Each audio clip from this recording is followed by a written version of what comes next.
మధురమైన పదార్థాన్ని తింటే ఏదో సుఖం లభిస్తుంది కొంతమందికి అని అనుకుంటున్నాం.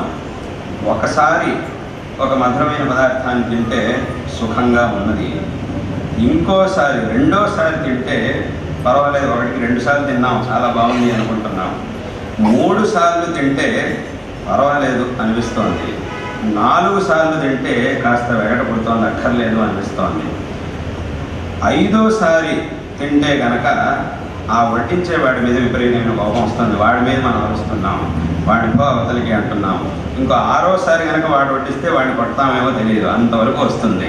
ప్రపంచంలో అందరి అనుభవంలో ఉన్నటువంటి విషయమే.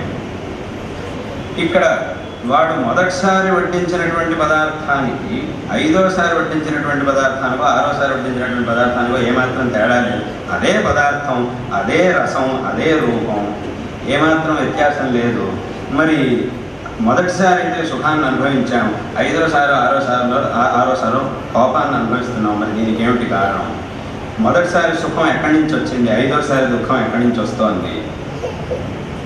ఆ పదార్థాల వల్ల, భోగ్య వస్తువుల వల్ల మనకి సుఖం లభిస్తోంది అని అంటే ఎన్నిసార్లు తిన్నా సుఖం లభిస్తూనే ఉండాలి, అలా మనకి లభించట్లేదు.